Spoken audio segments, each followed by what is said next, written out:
them fall for what? She's waiting for love to be realized.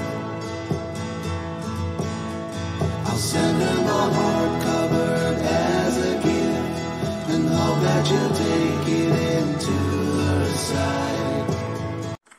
Olá, sejam bem-vindos. Eu me chamo Vera, faço parte do grupo de palestrantes do Centro Espírita Luz e Esperança de São Francisco de Assis, o CEL. Fica em Porto Alegre, Rio Grande do Sul.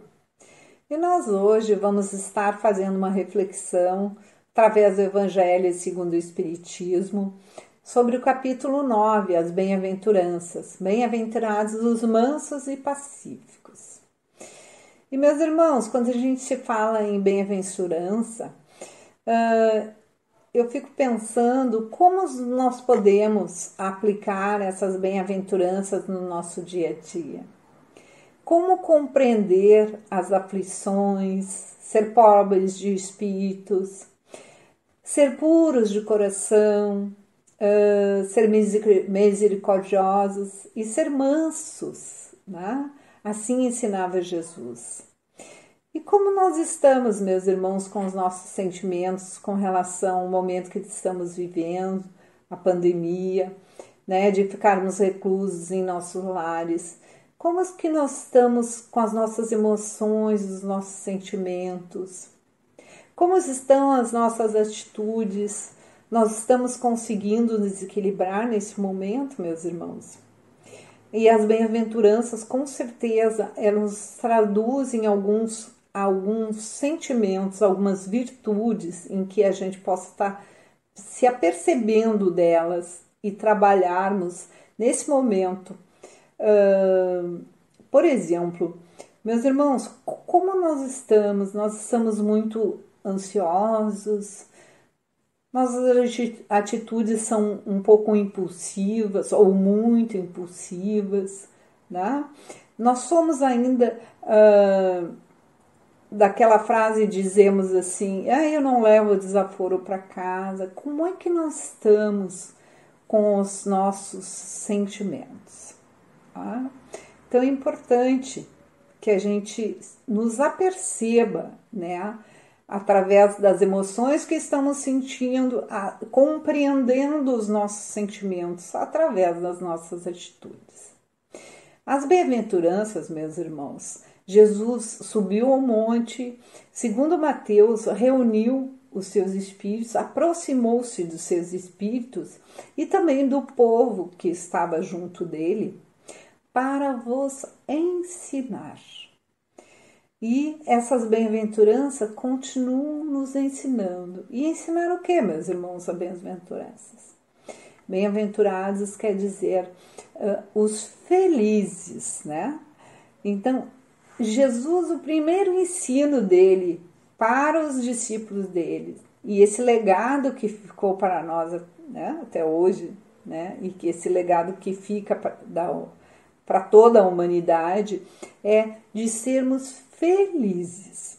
Então eu pergunto, meus irmãos, qual o rumo, qual o caminho que nós estamos fazendo nessas bem-aventuranças, das nossas aflições, né, das nossas irritações, dos nossos descontroles, colocando esses ensinamentos de Jesus dentro de nós, né, para que possamos ser o quê? Né? Toda a bem-aventurança, ela traz uma condição e depois ela dá uma solução, né? Ser manso para nos aproximarmos de quem? Aproximarmos de Deus, do nosso Pai. Então, isso é a importância da bem-aventurança, da gente trabalhar essas virtudes que estão nelas, tá? Então,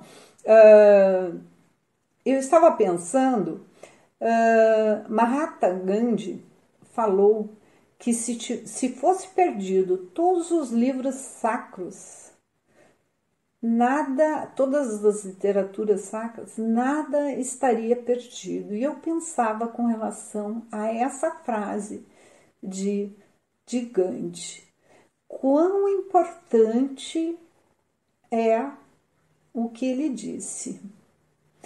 Imagine você perdesse tudo e ficasse as bem-aventuranças, ou ficasse o que nos orienta ao nosso caminho de como seguir para encontrar a felicidade, para unirmos com o nosso Criador e praticarmos os ensinos de Jesus, o quão tem importância nas nossas vidas essas bem-aventuranças. Tá? Outra citação é de Sócrates, tá? Que lá onde estava escrito no oráculo de Delfos, na entrada, a frase que Sócrates, né, sempre comentou o que está para nós. E qual é essa frase, meus irmãos? Conhece-te a ti mesmo. Então, correlacionando, né, conhece-te a ti mesmo com as bem-aventuranças, é onde nós podemos ter e refletir de como trabalhar essas virtudes no nosso dia a dia. Trabalhar essas virtudes nas nossas vidas, dentro dos nossos trabalhos, dentro das nossas famílias, né? Enfim, na sociedade, aquilo que nós podemos estar conhecendo em nós mesmos, né? Para que possamos compreender, né? Essas virtudes. E como, meus irmãos, como nós podemos compreender as nossas virtudes, né? Ou melhor, como compreender, trabalhando essas virtudes, as nossas emoções. Tá? Quantos de nós temos reações e algumas situações impulsivas, tá?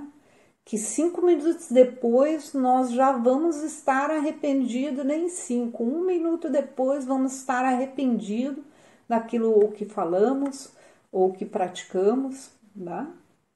Quantos de nós vamos estar intranquilos nessa situação atual, né?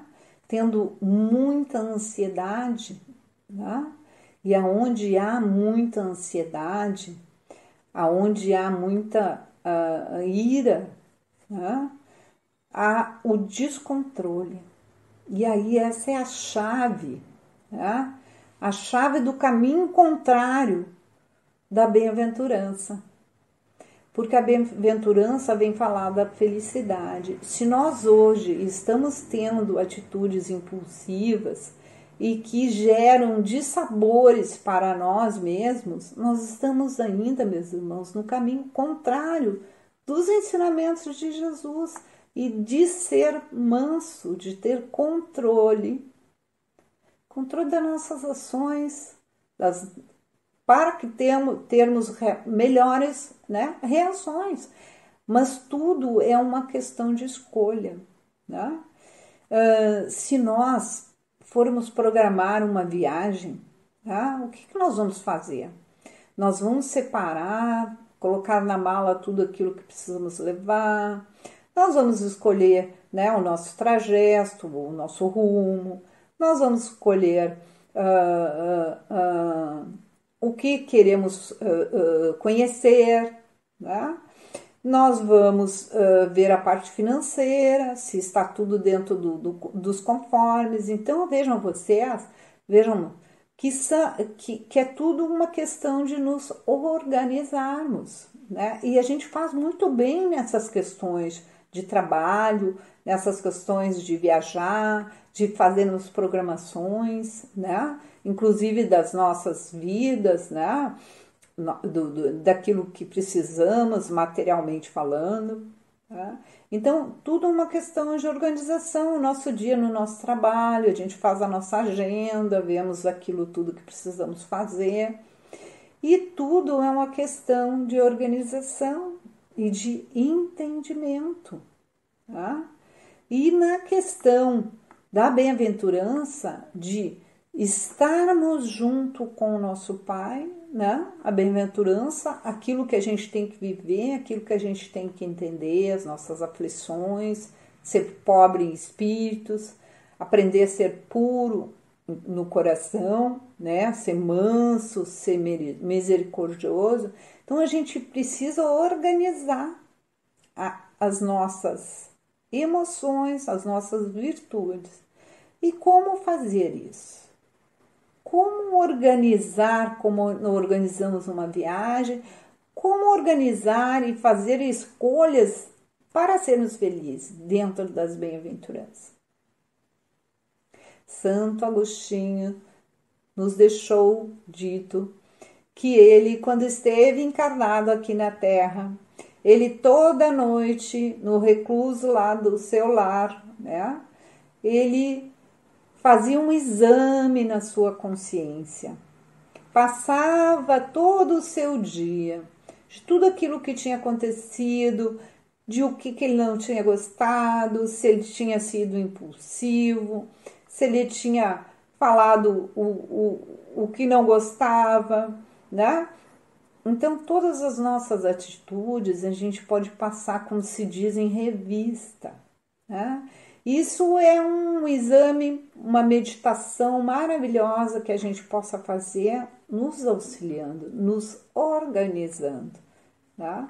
E aí isso vai contribuir para o nosso equilíbrio, para o nosso controle emocional, né? Muitas vezes nós temos questões que ficarmos quietos seria a grande solução. E por que a gente muitas vezes não consegue ficar quieto? Tá? Vejam vocês que aí muitas vezes está o nosso orgulho, está o nosso egoísmo, os interesses pessoais, que é um entrave, né? Conforme está no Evangelho segundo o Espiritismo, que esse é o maior entrave, né, para o crescimento espiritual da humanidade, de todos nós, é o interesse pessoal. Por que muitas vezes nós não possamos estar analisando uma situação pensando em todos que estão envolvidos? Né? São essas questões que vão nos esclarecendo esses exercícios diários para que a gente possa ser feliz, ser manso, ser pacífico. Vamos ter puro o nosso coração, vamos analisar essas situações para aprendermos das bem-aventuranças num contexto de que amar a Deus sobre todas as coisas, nós vamos estar se aproximando do nosso Pai. E ao nosso próximo como a nós mesmos, nós vamos estar em equilíbrio, equilibrando nossas emoções e todos sendo mais felizes.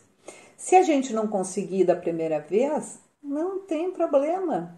Vamos tentando, fazendo essa análise, e essa análise é porque muitas vezes essas emoções e esse desequilíbrio nos afetou, nos deixou triste, nos deixou cansado, né? Nos deixou inquietos. Então, essa análise nos beneficia, nos trazendo essa análise. Se não gostamos da situação, podemos no outro dia ter a nova oportunidade de agir de uma outra maneira. Talvez ficarmos quietos, né? Ou talvez ainda com um pouco mais de caridade, de poder olhar aquele irmão e saber que muitas vezes ele está enfrentando situações em que nós nem sabemos, né? Então, esse equilíbrio é muito importante. Então, que nós possamos cada dia nos atentar a isso, a reconhecer os nossos sentimentos, aqueles que não estamos gostando, que a gente possa modificar e ir tentando, né? Tentando hoje, tentando amanhã, tentando o mês que vem, o ano que vem, todos os anos, mas o importante é essa esperança e essa certeza que na repetição todos nós, né, estaremos junto do nosso Pai e estaremos aprendendo. E estaremos sim juntos com Jesus, né, podendo aplicar o Evangelho no nosso dia a dia, no nosso lar. Que nós possamos fazer o Evangelho no lar, que traz esses sentimentos dos amigos da espiritualidade junto de nós. Vamos orar por todos nesse momento e vamos agradecer os ensinamentos de Jesus. Agradecer a bem-aventurança, ser mansos, ter mansuetude em todo o nosso dia a dia, nas nossas vidas, para podermos estar com quem? Junto com o nosso Pai. Então, fico muito feliz e agradeço essa oportunidade e espero que todos estejam bem. Que assim seja. Obrigada.